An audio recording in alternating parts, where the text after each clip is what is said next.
الحمد لله نحمده ونستعينه ونستغفره ونؤمن به ونتوكل عليه ونعوذ بالله من شرور أنفسنا ومن سيئات أعمالنا من يهده الله فلا مضل له ومن يضلله فلا هادي له ونشهد أن لا إله إلا الله ونشهد أن سيدنا وسندنا ونبينا ومولانا محمدا عبده ورسوله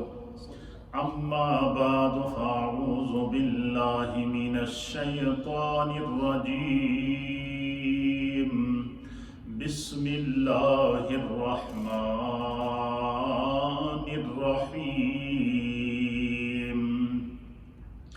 إن الذين قالوا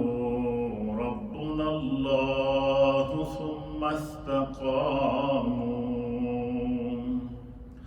ثم استقاموا تتنزل عليهم الملائكة ألا تخافوا ولا تحزنوا وأبشروا بالجنة التي كنتم توعدون نحن أولياؤكم في الحياة الدنيا وفي الآخرة ولكم فيها ما تشتهي أنفسكم ولكم فيها ما تدعون آمنت بالله وصدق الله مولانا العظيم وصدق رسوله النبي الأمين الكريم الصلاة والسلام عليك يا سيدي يا رسول الله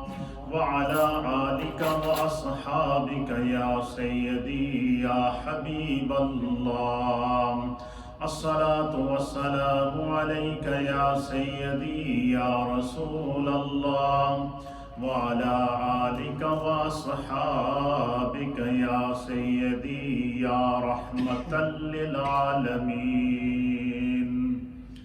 حمد و صلاۃ کے بعد اللہ رب العالمین کا لاکھ لاکھ شکر اور مولا کریم کا بڑا ہی احسان ہے کہ جس رب کائنات نے ہم گناہگاروں کو شکل انسانی میں پیدا فرمایا اور ہمیں طرح طرح کے انعامات اور اکرامات سے نوازا، بالخصوص ہماری ہدایت اور رہنمائی کے لیے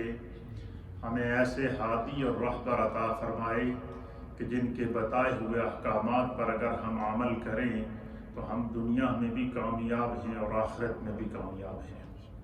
حضرات محترم، رجب المرجب کا بابرکت مہینہ اور اس کا پہلا عشرہ ہمارے درمیان اپنی تمام تر برکات کے ساتھ حاضر ہے. اللہ کے حبیب علیہ السلام نے حدیث کے اندر اور رب کریم نے قرآن کریم فرقان مجید کے اندر جو اشہر حرم کہہ کے 4 حرمت والے مہینے بیان کیے ہیں، ان حرمت والے مہینوں میں ایک مہینہ رجب المرجب کا مہینہ ہے. اور رجب المرجب کا مہینہ جب بھی نمودار ہوتا ہے تو یہ سائن ہے جو ہے وہ ان بابرکت آنے والے مہینوں کا جن میں رمضان ہے اور شعبان ہے. تو شعبان، اس کے بعد شعبان، پھر اس کے بعد رمضان المبارک ہے. تو اس مہینے سے اہل ایمان جو ہے وہ رمضان کے لیے ریاسل شروع کر دیتے ہیں، عبادات کی طرف قلبی اور قالب کے طور پر روح اور جسم کے لیے جو اپنے رب کی طرف مانوس ہو جاتے ہیں، اپنی عادتوں کو اس سانچے میں ڈھالتے ہیں کہ تاکہ جیسے ہی رمضان داخل ہو تو ہم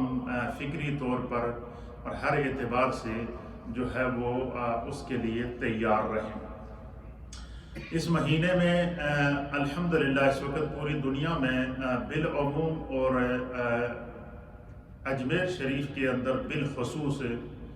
خواجہ خواجگاں معین بے کساں معین الملت والدین حضرت خواجہ معین الدین چشتی اجمیری سنجری رحمۃ اللہ تعالیٰ علیہ کے عرس پاک کی تقاریب شروع ہیں، تو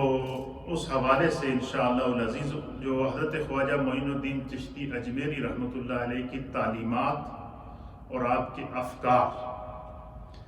جن کی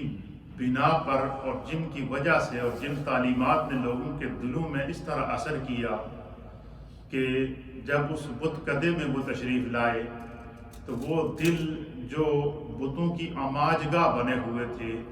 ان دلوں کے اندر اللہ رب العالمین نے توحید کا نور منور کیا، تو ایک نہیں دو نہیں لاکھوں لوگ جو ہے وہ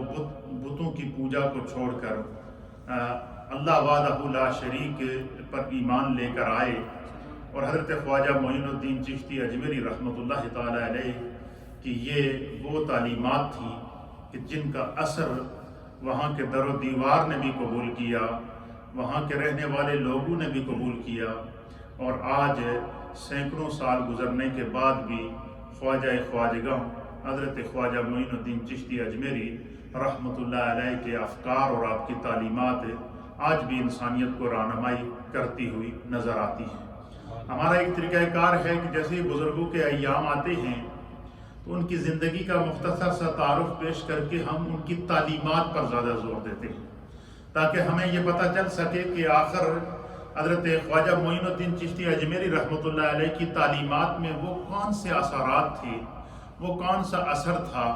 وہ حضرت خواجہ صاحب کی تعلیمات کے اندر اثر آفرینی کا وہ کون سا منظر تھا کہ جس کی وجہ سے جوگ در جوگ لوگ اسلام کے اندر داخل ہوئے۔ جب اللہ کے حبیب علیہ الصلوۃ والسلام نے اعلان نبوت فرمایا اپنے رب کے حکم سے، اور اسلام اور آخری نبی ہونے کا اعلان کیا، اور لوگ شروع میں تو مخالف ہو گئے، طرح طرح کی اذیتیں پہنچائی گئیں، دکھ پہنچائے گئے، حتیٰ کہ ہجرت کرنے پر مجبور ہو گئے، لیکن میرے مصطفیٰ کریم کی تعلیمات اور آپ کے افکار اور آپ کی اپنے رب کی طرف سے عطا کردہ شریعت کو آپ نے اتنے پیارے اخلاق کریمہ کے ساتھ لوگوں کے دلوں کے اندر نقش کیا کہ ایک وقت وہ تھا کہ میرے مصطفیٰ اکیلے سیدنا صدیق اکبر رضی اللہ تعالیٰ عنہ کو ساتھ لے کر مکہ سے ہجرت کر کے مدینہ جا رہے تھے، اور ایک وقت وہ تھا کہ میرے مصطفیٰ کی تعلیمات نے لوگوں کے سینوں پر اور لوگوں کے دلوں پر اس قدر اثر کیا کہ اللہ رب العالمین نے اس منظر کو بیان فرمایا کہ اذا جاء نصر اللہ والفتح، کہ اے محبوب آپ نے نہیں دیکھا کہ جب اللہ تعالیٰ کی طرف سے اس کی مدد اور اس کی فتح اور اس کی نصرت آئی تو جو ہے وہ لوگ جو ہے یدخلون فی دین اللہ افواجا، کہ لوگ جو ہے اللہ کے دین کے اندر فوج در فوج داخل ہونا شروع ہو گئے۔ یہی وجہ ہے کہ روئے زمین کے اوپر جتنے اولیاء کاملین ہیں، ان اولیاء کاملین کے اندر اللہ کے پیارے حبیب لبیب نبی رحمت صلی اللہ تعالیٰ علیہ وآلہ وسلم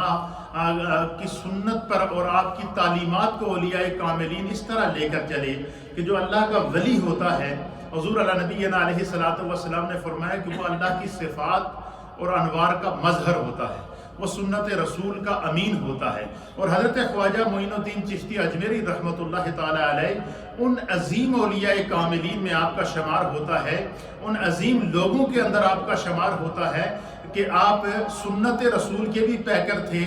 سیرت رسول کے بھی پیکر تھے، اور اللہ تعالیٰ نے آپ کے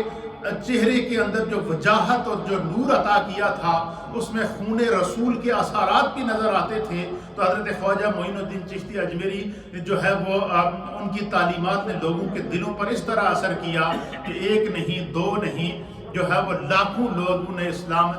قبول کر کے جو ہے وہ اپنے دلوں کو ان کے وہ دل جو بت کدہ بن چکے تھے وہ توحید کے نور سے منور ہوئے۔ اللہ تعالیٰ نے اپنے حبیب علیہ الصلوۃ والسلام کی تعلیمات کو بیان کرتے ہوئے خود فرمایا کہ میرے مصطفیٰ کریم کے حلقے میں جب صحابہ آتے تھے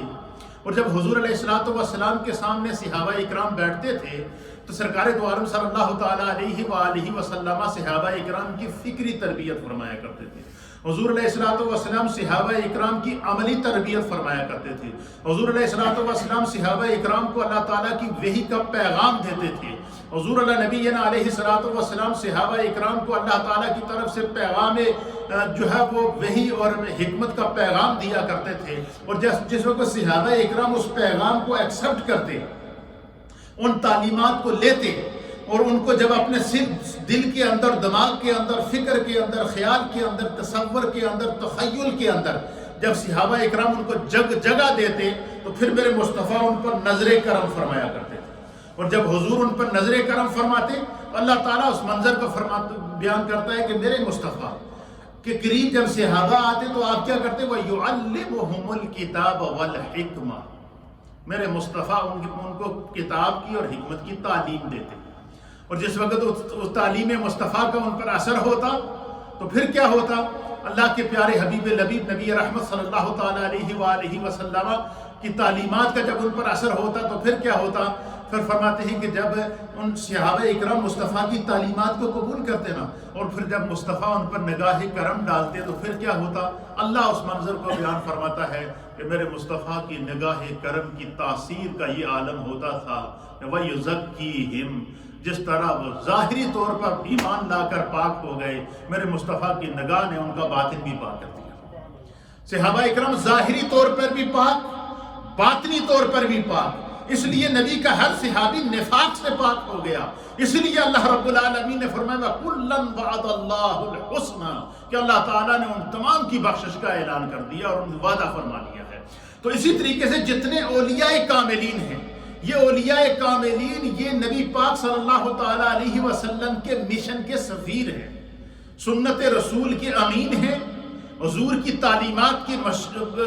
کے امین ہیں اور مشن مصطفیٰ کے سفیر ہیں. روئے زمین کے اندر جو اولیاء کاملین دنیا میں پھیلے تو انہوں نے لوگوں کے اندر سنت کے نور کو، سیرت کے نور کو اور نبی پاک صلی اللہ تعالیٰ علیہ وسلم کے افکار کو پھیلایا. حضرت خواجہ معین الدین چشتی اجمیری سنجری رحمۃ اللہ تعالیٰ علیہ ان عظیم اکابر اولیاء میں آپ کا شمار ہوتا ہے کہ آپ کا جو ہے وہ آپ کی تعلیمات نے لوگوں کے دلوں کے اوپر جب اثر کیا تو پھر آپ نے نگاہ ولایت جب ان کے اوپر ڈالی، وہ نگاہ جس نگاہ کے اندر حضرت خواجہ عثمان ہروانی کا فیض تھا، وہ نگاہ جس نگاہ کے اوپر رسول کریم کی نگاہ تھی، اس نگاہ نے پھر لوگوں کو 1 نہیں 2 نہیں 90 لاکھ کو اسلام کے نور سے منور کیا. آج میں خواجہ صاحب کی ابتدائی تعارف کا ایک خلاصہ بیان کرنے کے بعد ان کی تعلیمات کی طرف لے کر آپ کو جاؤں گا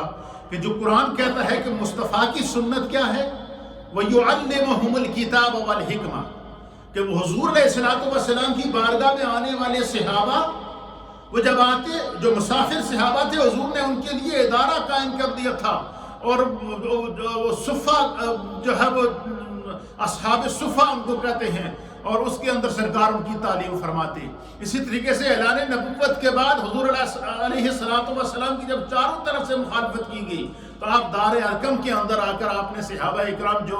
آتے وہاں جمع ہوتے، آپ ان کی تربیت فرماتے اور پھر رب کریم نے ان کے ظاہر اور باطن کو اس طرح منور کیا کہ اللہ کے پیارے حبیب لبیب نبی رحمت صلی اللہ تعالیٰ علیہ وسلم کی صحبت پا کر اپنی زندگیوں کو تبدیل کرنے والے صحابہ کو میرے مصطفیٰ نے ایگزامپل اس طرح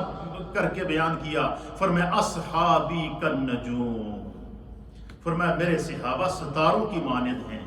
بِأَيِّهِمْ اقْتَدَيْتُمْ اِهْتَدَيْتُمْ، فرمایا جو بھی میرے کسی ایک صحابی کی اقتدا کرے گا وہ کبھی گمراہ نہیں ہوگا، خدا اسے ہدایت عطا فرمائے گا، وہ صاحب ہدایت بن جائے گا. تو نبی پاک صلی اللہ علیہ وسلم سے ہدایت صحابہ نے حاصل کی، صحابہ سے تابعین نے حاصل کی، تابعین سے تبع تابعین نے حاصل کی، ائمہ مجتہدین، اولیاء کاملین اور علماء امت نے حاصل کی، اور قیامت تک یہ سلسلہ جاری رہے گا. یہی وجہ ہے کہ اللہ کے حبیب علیہ الصلوۃ والسلام نے فرمایا کہ علماء امتی کا انبیاء بنی اسرائیل. حضور نے فرمایا میری امت کے جو علماء ہیں وہ بنی اسرائیل کے انبیاء کی مانند ہیں. اس کی وجہ کیا ہے؟ فرمایا کہ ان کی زبان کے اندر اللہ نے تاثیر رکھی ہے، کیونکہ حضور خاتم النبیین ہیں، حضور وجہ تخلیق کائنات ہیں، اب کسی اور نبی نے آنا نہیں ہے، لہٰذا مشن نبوت کو اور نبی پاک صلی اللہ علیہ وسلم کی تعلیمات کو اولیاء کاملین اور علماء عاملین نے لوگوں کے سینوں میں نقش کرنا ہے، اور جو اس مشن کو لے کر نکلا ہے اللہ نے اس کی زبان کے اندر تاثیر رکھی ہے، اللہ نے اس کی مجلس کے اندر تاثیر رکھی ہے، اللہ نے اس کے فکر اور خیال کے اندر تاثیر رکھی ہے۔ حضرت خواجہ معین الدین چشتی اجمیری ان لوگوں میں سے تھے جو سنت رسول کے امین تھے۔ آپ کا نام النامی اسم گرامی اپنے جد امجد حضرت امام حسن مجتبی کے نام پر حسن تھا۔ آپ نجیب الطرفین سید ہیں، حضرت خواجہ معین الدین چشتی نجیب الطرفین سید ہیں۔ نجیب الطرفین سید کا معنی کیا ہے؟ اللہ اکبر، یہ ایسے کامل سید ہیں کہ جن کے اندر خدا نے حسینی نسبت بھی رکھی اور حسنی نسبت بھی رکھی۔ آپ کی جو والدہ ماجدہ تھی، والدہ ماجدہ کی طرف سے آپ کا سلسلہ نسب امام عالی مقام حضرت سیدنا امام حسن مجتبی سے ملتا تھا، اور آپ کے والد ماجد حضرت سید غیاث الدین رحمۃ اللہ علیہ کا سلسلہ نسب جو ہے وہ امام عالی مقام حضرت امام حسین رضی اللہ تعالیٰ عنہ سے ملتا تھا۔ تو ماں کی طرف سے حسنی فیض تھا، باپ کی طرف سے حسینی فیض تھا، اللہ اکبر، اور پھر ان دونوں فیضوں کے اوپر مولائے کائنات کا فیض تھا، اور مولائے کائنات کے فیض کے اوپر جناب رسول اللہ صلی اللہ تعالیٰ علیہ وسلم کا فیض تھا۔ اللہ اکبر، یہ وہی وہ تعلیمات کا اثر تھا کہ سرکار خواجہ معین الدین چشتی اجمیری رحمۃ اللہ تعالیٰ علیہ کہ جو ہے وہ ان کی زندگی کے اندر آئے۔ حضرت خواجہ صاحب کی جو تاریخ پیدائش ہے اس کے بارے میں اہل سیر نے لکھا کہ آپ 537 ہجری کے اندر آپ کی پیدائش ہے، جس کو عیسوی سال کے اندر اگر جو ہے وہ منتقل کیا جائے تو 1142 ہجری بنتا ہے۔ تو 537 ہجری اور 1142 عیسوی یہ آپ کا سن ولادت ہے۔ سجستان کے اندر یا سیستان کے علاقہ سنجر میں آپ کی ولادت باسعادت ہوئی ہے، اور آپ کی خاندانی عظمت کے اعتبار سے جس طرح کہ میں نے آپ کی خدمت کے اندر پیش کیا کہ آپ نجیب الطرفین سید تھے۔ آپ کی عمر جب 15 برس کی تھی، تو کچھ لوگ وہ ہوتے ہیں جنہیں اللہ کی طرف سے جن کا انتخاب کیا گیا۔ آپ بچپن سے مادرزاد ولی اللہ تھے، اور نسبتوں کی اندر بھی اس کے اثرات تھے، تربیت کے اندر بھی اس کے اثرات موجود تھے۔ جب 15 سال کی آپ کی عمر ہوئی تو آپ کے والد ماجد کا سایہ آپ کے سر سے اٹھا، تو والد ماجد کے ترکے سے آپ کو ایک باغ، ایک پنچکی اور جو کچھ تھوڑا بہت ترکہ ملا، وہ لے کر آپ کو اپنے والد ماجد کی طرف سے جو باغ آپ کو ترکے میں ملا تھا اس باغ کی باغبانی کیا کرتے تھے۔ تو حضرت خواجہ معین الدین چشتی اجمیری رحمۃ اللہ علیہ کی زندگی میں جو انقلاب آیا، جس انقلاب نے لاکھوں لوگوں کو اسلام کے نور سے منور کیا، اس کے اوپر 2 روحانی شخصیات کی نظر تھی۔ پہلی نظر، اب دیکھیں ایک ولی کی قدر، نگاہ ولی میں وہ تاثیر دیکھی، بدلتی ہزاروں کی تقدیر دیکھی۔ کیسے تقدیر دیکھی کہ حضرت خواجہ معین الدین چشتی اجمیری کی عمر 15 سال، آپ اپنے والد کی طرف سے ترکے میں ملے ہوئے باغ کی باغبانی کر رہے ہیں، باغ کو انگوروں کا باغ تھا، اس کو پانی دے رہے تھے اور باغ کی رکھوالی کر رہے تھے۔ تو وہاں سے ایک اللہ کے بہت عظیم ولی کامل مجذوب وقت، ایسے مجذوب وقت کے جن کا شہرہ 4 دھاگے عالم کے اندر پھیلا ہوا تھا، وہاں سے ایک فقیر کا، ایک مجذوب کا، ایک اللہ کے ولی کا، بظاہر دنیا سے بیزار انسان ہے اور لوگ اس کو مجذوب سمجھتے تھے، پاگل سمجھتے تھے، لیکن اس کا سینہ، اس کی روح، اس کا تصور، اس کا تخیل اللہ تعالیٰ کی معرفت سے منور تھا۔ وہاں سے ایک بزرگ کا گزر ہوا جن کا نام تھا حضرت سیدنا ابراہیم قندوزی رحمۃ اللہ تعالیٰ۔ کیا نام تھا؟ اچھا، بظاہر وہ پھٹے پرانے کپڑے پہنے ہوئے، لوگ اس کو شہروں میں جاتے تو لوگ ان کو مجذوب کہتے تھے، پاگل کہتے تھے، لیکن وہ رہتے جنگلوں کے اندر تھے، ویرانوں کے اندر تھے۔ ان کا وہاں سے گزر ہوا۔ ایک بات آپ سمجھنے سے پہلے یہ سمجھ لیجئے کہ حضرت ابراہیم قندوزی رحمۃ اللہ علیہ کا مقام کیا تھا۔ دنیا ولایت کے اندر حضرت ابراہیم قندوزی کا کیا مقام تھا کہ حضرت ابراہیم قندوزی ان بزرگوں کے اندر اور اس دور کے اندر آپ نے جو ہے وہ ولایت کی، اللہ تعالیٰ نے آپ کو ولایت عطا فرمائی کہ وہ محبوب سبحانی، قطب ربانی، شہباز لامکانی، الشیخ عبد القادر الجیلانی حضور غوث الاعظم کا دور تھا. غوث الاعظم کے دور کے اندر آپ نے تھوڑا، میں کئی دفعہ بیان بھی کیا اور آپ نے سنا بھی اور پڑھا بھی ہوگا کہ سرکار غوث اعظم نے 25 سال سیاحت کی جنگلوں اور ویرانوں کے اندر، اور ایسے ایسے مقامات پر جا کر اپنے رب کی عبادت کی کہ جہاں پر کوئی کسی قسم کا کوئی شور و غل نہیں تھا، بس سرکار غوث اعظم تھے اور جو ہے وہ ان کا رب تھا. تنہائی کے اندر ایسی جگہ وہ عبادت کرتے تھے کہ جہاں پر کوئی دنیا میں دیکھنے والا نہ ہو، تاکہ ان کے عمل دکھاوے سے پاک ہو جائے، ریا سے پاک ہو جائے. تو سرکار غوث اعظم کے دور میں حضرت ابراہیم قندوزی رحمۃ اللہ علیہ کے بارے میں مشہور تھا کہ ایک مجذوب ہے جو بغداد کے جنگلوں میں رہتا ہے، ویرانوں میں رہتا ہے، کبھی دریاؤں کے کناروں پہ نظر آتا ہے، کبھی غاروں میں نظر آتا ہے، کبھی چلتے پھرتے نظر آتا ہے، اور وہ اس کی زبان پر اللہ کے ذکر کے علاوہ اور کوئی صدا نہیں ہے. سرکار غوث اعظم رضی اللہ تعالیٰ عنہ کو جو خدا نے نظر عطا فرمائی تھی، اس نظر کو تو میرے غوث خود بیان کرتے ہیں نا. آپ فرماتے نظر تو الی بلاد اللہ جمعا کحردلۃ علی حکم اتصالی. فرماتے ہیں کہ میرے رب نے مجھے وہ نظر دی ہے کہ میں پوری دنیا کو اپنے ہاتھ کی ہتھیلی پر دیکھتا ہوں. جب غوث نے اپنی نگاہ ولایت ڈالی نا، آپ نے حضرت ابراہیم قندوزی رحمۃ اللہ علیہ کو بغداد کے جنگلوں میں اپنے رب سے باتیں کرتے ہوئے دیکھا، اپنے رب کے ذکر میں محو دیکھا.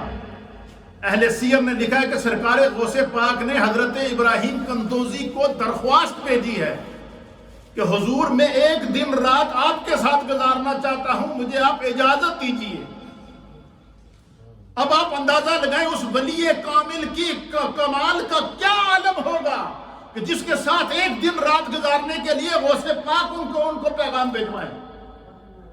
سرکار غوث اعظم نے ان کو پیغام بھیجوایا کہ میں ایک دن رات آپ کے ساتھ گزارنا چاہتا ہوں،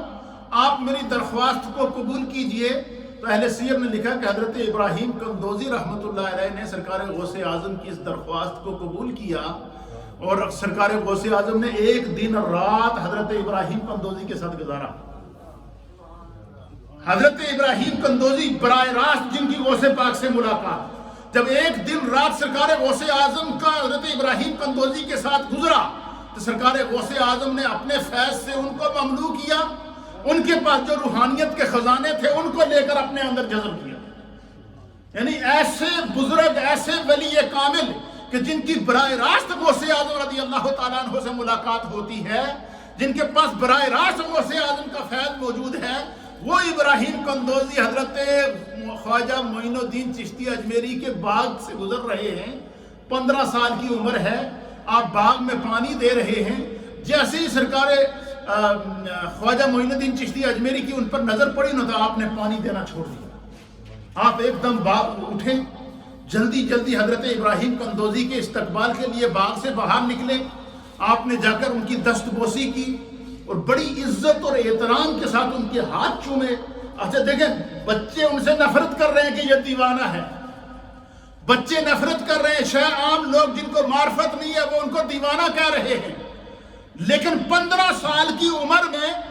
حضرت خواجہ معین الدین چشتی اجمیری کی نظر نے پہچان لیا کہ یہی وہ میرا مقصود ہے جس نے میرے ظاہر کو بھی بدلنا ہے، باطن کو بھی بدلنا ہے.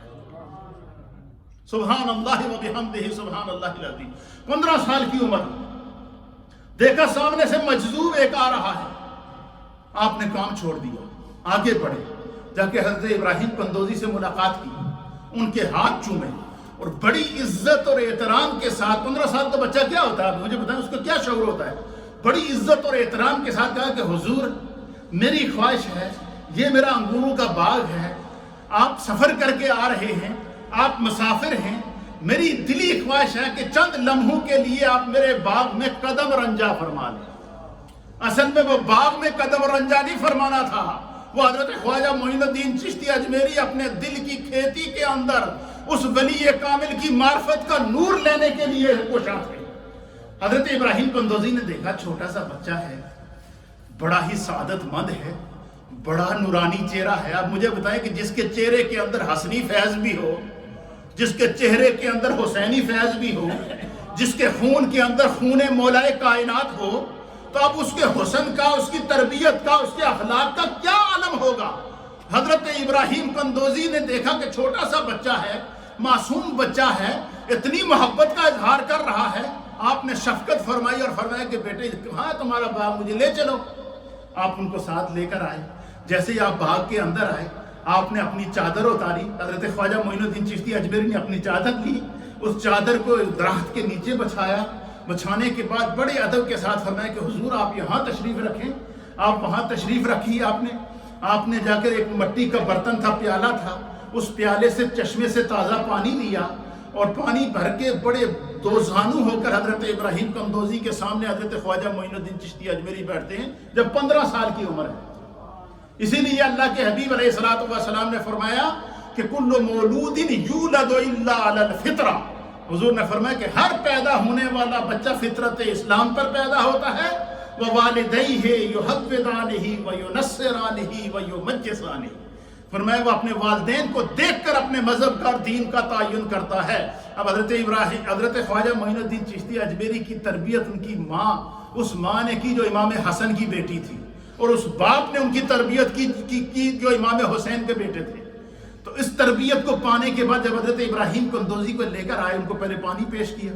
پانی پیش کرنے کے بعد اپنے باغ سے انگوروں کا تازہ خوشہ توڑا. توڑنے کے بعد اس کو چشمے پر دھویا. دھونے کے بعد اس کو پلیٹ میں رکھا، اور پلیٹ میں رکھنے کے بعد دو زانو ہو کر حضرت ابراہیم قندوزی کے سامنے بیٹھ کر آپ کو وہ انگور پیش کیے کہ حضور آپ سفر سے آئے ہیں،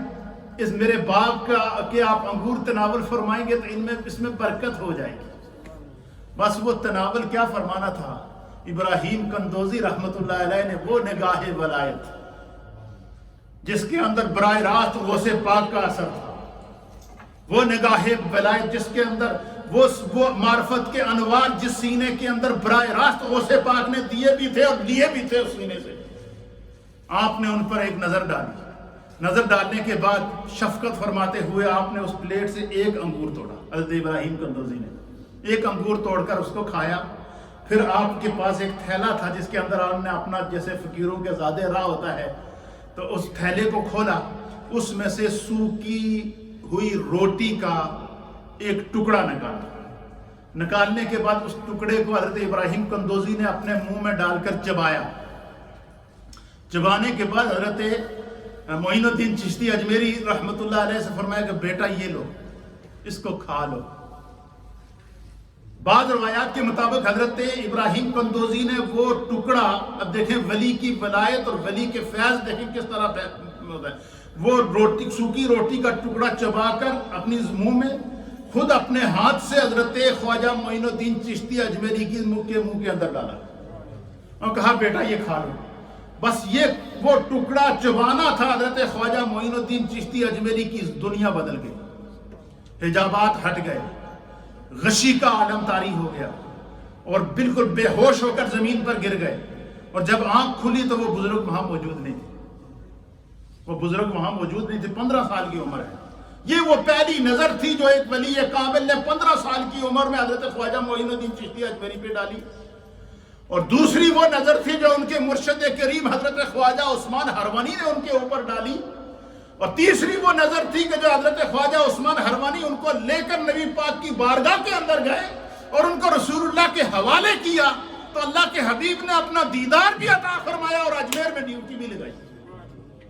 یہ ہیں، یہ ولایت کے وہ تعلقات ہیں، یہ ولایت کا وہ سلسلہ ہے جس کے بارے میں میرے مصطفیٰ کریم نے فرمایا کہ اللہ تعالیٰ نے اس دنیا پر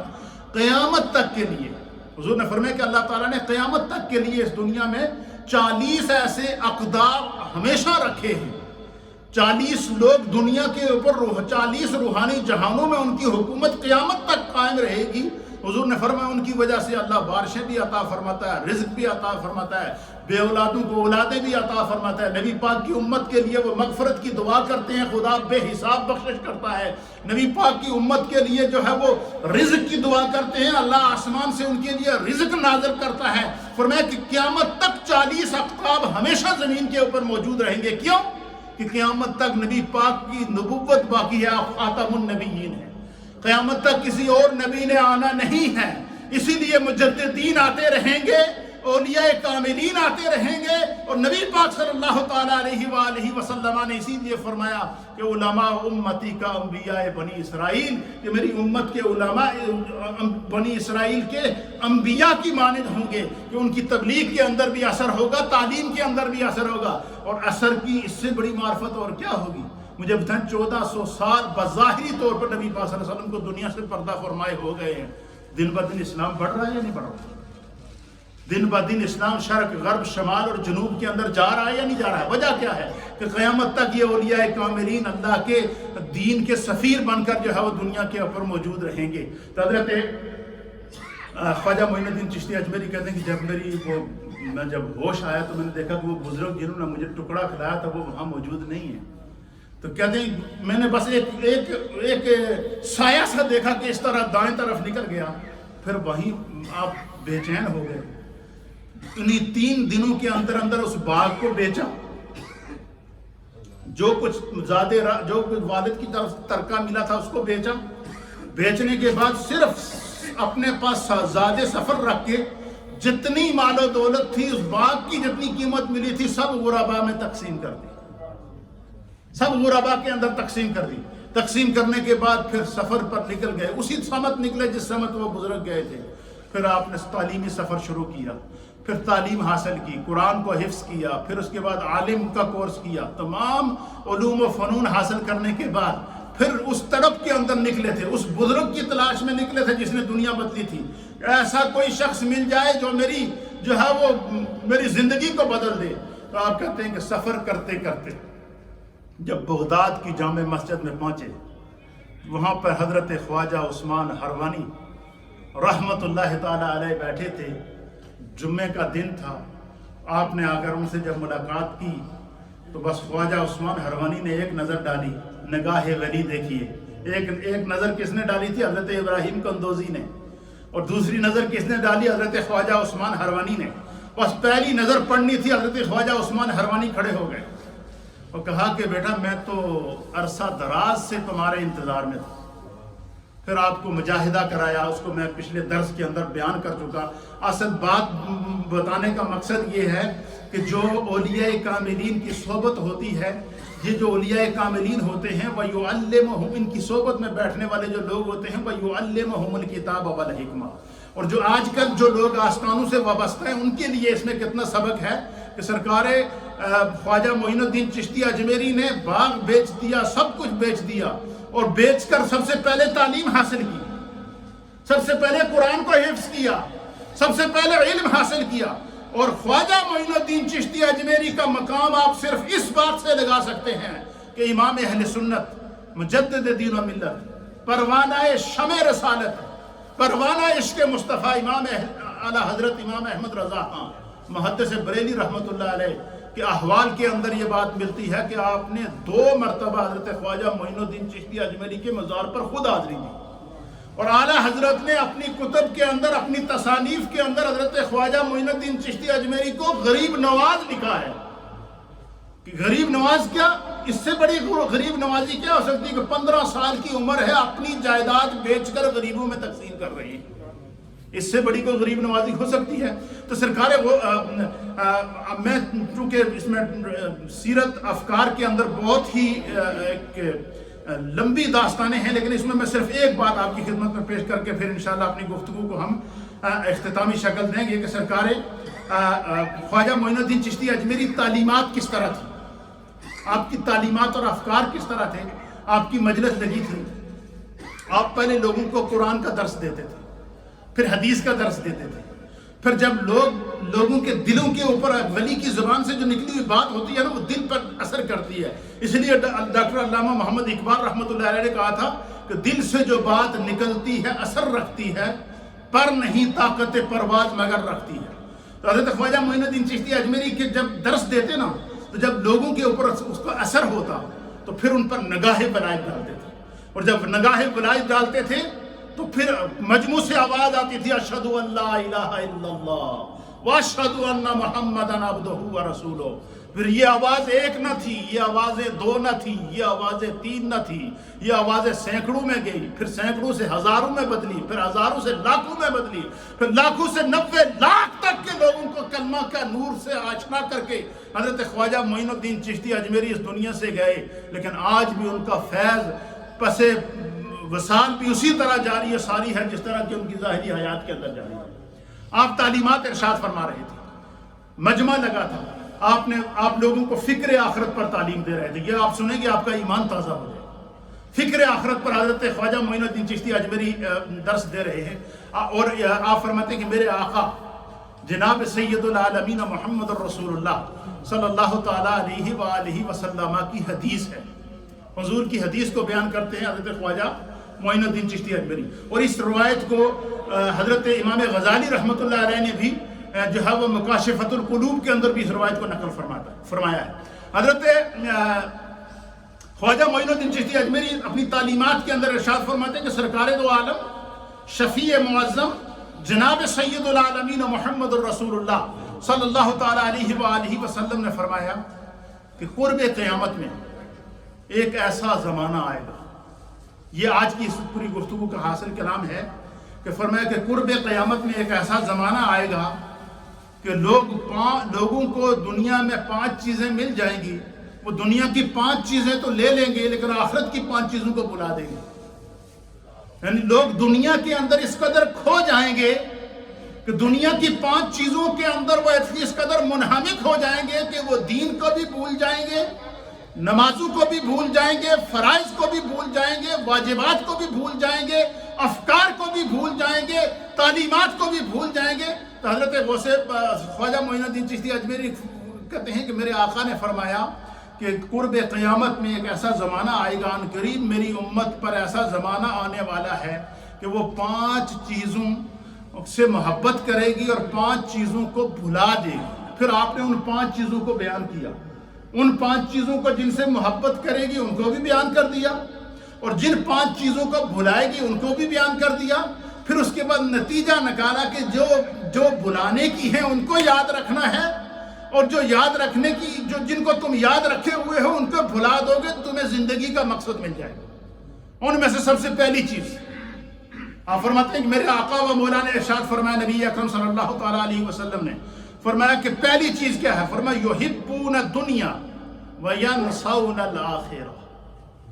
حضور نے فرمایا کہ میری امت دنیا سے محبت کرے گی اور دنیا کی محبت میں وَيَنْسَوْنَ الْآخِرَةَ آخرت کو بلا دے گی۔ دنیا کی محبت میں تو پڑی گی لیکن اس کو یہ خبر نہیں ہے کہ یہ میری زندگی عارضی ہے، یہ خبر نہیں ہے کہ یہ جو کچھ میرے پاس ہے یہ سب کچھ عارضی ہے، یہ خبر نہیں ہے کہ میں نے آخرت میں بھی جانا ہے اور قبر میں بھی جانا ہے۔ اس وقت میں اگر گھر میں رہ رہا ہوں تو یہ اس کا کرم ہے، اس نے دنیا میں گھر دیا ہے، لیکن ایک ایسا وقت بھی آئے گا کہ میری دولت ادھر رہ جائے گی، میرا گھر ادھر رہ جائے گا، میرا اقتدار ادھر رہ جائے گا، میرا مال ادھر رہ جائے گا، میری اولاد ادھر رہ جائے گی، اور پھر صرف قبر ہوگی۔ تو آپ کیا فرماتے ہیں کہ حضور نے فرمایا کہ یحبون المال یحبون الدنیا وینسون الآخرہ، کہ بندہ دنیا کی محبت میں آخرت کو بلا دے گا۔ اور نمبر 2 وَيُحِبُّونَ الْمَالَ وَيَنْسَوْنَ الْحِسَابَ، فرمایا بندہ دنیا میں مال جمع کرنے میں تو لگا رہے گا لیکن حساب کو بھول جائے گا۔ مال جمع کرے گا، جس طرح بھی آئے وہ کہتا ہے میں لے جاؤں، مال کو جمع کرتا رہوں۔ فرمایا وَيَنْسَوْنَ الْحِسَابَ، وہ حساب کو بھول جائے گا، اسے یہ بھول جائے گا کہ اس مال کا میں نے حساب دینا ہے۔ اس مال کے بارے میں اللہ پوچھے گا کہ کیا تم نے اس میں سے زکوٰۃ نکالی ہے، کیا تم نے اس میں سے صدقات دیے ہیں، کیا تم نے اس میں سے حقوق اللہ ادا کیے ہیں، کیا تم نے اس میں سے حقوق العباد ادا کیے ہیں، کیا تم نے اس مال کو جو ہے وہ جائز طریقے سے لیا ہے، کیا اس مال کو جو ہے وہ کس طرح کمایا ہے، کس طرح تم نے اس کو صرف کیا ہے، جب تو فوت ہوا تو کتنا مال چھوڑ کر آیا تھا، وہ مال اب تمہارے لیے صدقہ جاریہ ہے یا تمہارے لیے عذاب بن چکا ہے۔ تو حضور نبی علیہ السلام نے فرمایا کہ ایسا زمانہ آئے گا کہ وہ یحبون المال وینسون الحساب، کہ بندہ جو ہے مال سے تو محبت کرے گا لیکن حساب کو بھول جائے گا کہ مجھے قیامت کے دن اس مال کا حساب دینا ہے۔ اور تیسری چیز کیا ہے؟ حضور نبی علیہ السلام نے فرمایا کہ تیسری چیز یہ ہے کہ وہ یحبون الخلق وینسون الخالق، کہ بندہ مخلوق سے تو محبت کرے گا، دنیا کے اندر مخلوق سے تو محبت کرے گا وَيَنْسَوْنَ الْخَالِقَ، اور خالق کو بھول جائے گا جس نے اس کو پیدا کیا تھا، اس مالک کو بھول جائے گا۔ اس لیے فرمایا کہ دنیا میں رہتے ہوئے ایک لمحے کے لیے بھی بندے کو اپنے رب کی یاد سے غافل نہیں ہونا چاہیے۔ چلتے پھرتے اٹھتے بیٹھتے ہر لمحہ اپنے رب کے ذکر کے اندر بندے کو مست اور الست رہنا چاہیے۔ اور چوتھی چیز کیا ہے؟ فرمایا کہ بندہ اس قدر جو ہے وہ بے خوف ہو جائے گا، اس قدر جو ہے بے پرواہ ہو جائے گا کہ فرمایا کہ وَيُحِبُّونَ الذُّنُوبَ وَيَنْسَوْنَ التَّوْبَةَ، حضور نے فرمایا کہ بندہ گناہ سے تو محبت کرے گا لیکن توبہ کو بھول جائے گا۔ آپ مجھے بتائیں، یہ پانچویں چیز میں بیان کر دوں تو پھر ہم اس کا تجزیہ کریں گے۔ اور پانچویں چیز کیا ہے؟ فرمایا کہ وَيُحِبُّونَ الْقُصُورَ وَيَنْسَوْنَ الْمَقْبِرَةَ، حضور نے فرمایا کہ بندہ محلات کو تو پسند کرے گا، محلات سے تو محبت کرے گا، بڑی بڑی کوٹھیوں سے محبت کرے گا، بڑی بڑی بیٹھکوں سے محبت کرے گا، بڑی جو ہے وہ اس کے پاس بڑی بڑی عمارات موجود ہوں گی، وَيَنْسَوْنَ الْمَقْبِرَةَ، وہ اپنی قبر کو بھول جائے گا۔ یعنی ایک ایسا زمان، اتنی انسان کی عقل معاف ہو جائے گی کہ جو بندہ یہ سوچے گا کہ میں جس وقت اتنا بڑے محل میں رہ رہا ہوں، اتنا بڑا میرے پاس گھر ہے، تو میں نے آخر ایک دن 2.5 گز قبر میں بھی تو جانا ہے۔ فرمایا کہ محل میں رہنا یہ کوئی ممنوعات میں سے نہیں ہے، مال کمانا یہ کوئی ممنوعات میں سے نہیں ہے، دنیا کے اندر مست ہونا یہ کوئی ممنوعات میں سے نہیں ہے، مخلوق خدا سے محبت کرنا کوئی ممنوعات میں سے نہیں ہے، لیکن اس کے ساتھ ساتھ خالق کو اور پھر اس کے حساب و کتاب کو، پھر اس کے امپیکٹ کو بندہ جب یاد کرے گا تو پھر فرمایا کہ اس کا مال بھی اس کے لیے عبادت بن جائے گا۔ یعنی جس کو اللہ مال دے وہ اس میں سے زکوٰۃ نکالے تو مال اس کے لیے عبادت، جس کو اللہ مال دے وہ غریبوں کی مدد کرے تو اس کے لیے عبادت، جس کو اللہ تعالیٰ جو ہے وہ دنیا عطا کرے اور وہ دنیا کے ساتھ ساتھ آخرت سے محبت کرے اور فرائض کی اور احکام کی پابندی کرے تو وہ اس کے لیے نعمت۔ اس لیے فرمایا کہ بندے کو دنیا کے اندر رہتے ہوئے کیا کرنا چاہیے؟ 5 چیزوں کی موجودگی میں 5 چیزوں کو ساتھ ضرور یاد رکھنا چاہیے، اور وہ کیا ہے؟ آج کا یہ سبق ہے، سب یاد کر لیجئے، خدا ہم سب کو اس پر عمل کی توفیق عطا فرمائے۔ پہلی چیز نبی پاک نے، یہ حدیث ہے حضور علیہ السلام کی، حضور نے پہلی چیز ہمیں کیا بتائی؟ حضور نے فرمایا کہ پہلی چیز یہ ہے کہ یحبون الدنیا وینسون الآخرہ، دنیا اگر مل جاتی ہے، ملتی ہے تو اس کو ضرور حاصل کرو لیکن آخرت کو نہ بھلانا۔ دنیا کے ساتھ آخرت کو یاد رکھنا، اور جسے آخرت یاد رہ جاتی ہے، جس کے اندر خوف خدا آ جاتا ہے، وہ کبھی نہیں بھولتا۔ اور دوسری چیز کیا ہے؟ جس کو اللہ مال عطا فرمائے، یحبون المال وینسون الحساب، اس مال کے ساتھ اسے یہ بات یاد رکھنی چاہیے کہ میں نے اس کا حساب دینا ہے، اس مال کے ساتھ یہ چیز ہمیں یاد رہنی چاہیے کہ ہمیں اس کا حساب دینا ہے۔ اور تیسری چیز یہ، مخلوق سے محبت کرو، ضرور کرو، لیکن خالق کی محبت کو اس پہ غالب نہ ہونے دینا کہ جس رب نے مجھے پیدا کیا۔ اور چوتھی چیز کیا ہے؟ گناہوں سے جو لوگ محبت کرتے ہیں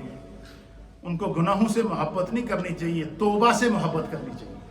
اس لیے حضور نے فرمایا کہ اگر کسی سے گناہ ہو جائے تو اس گناہ کا کفارہ یہ ہے کہ فوراً بعد اس کی توبہ کر لی۔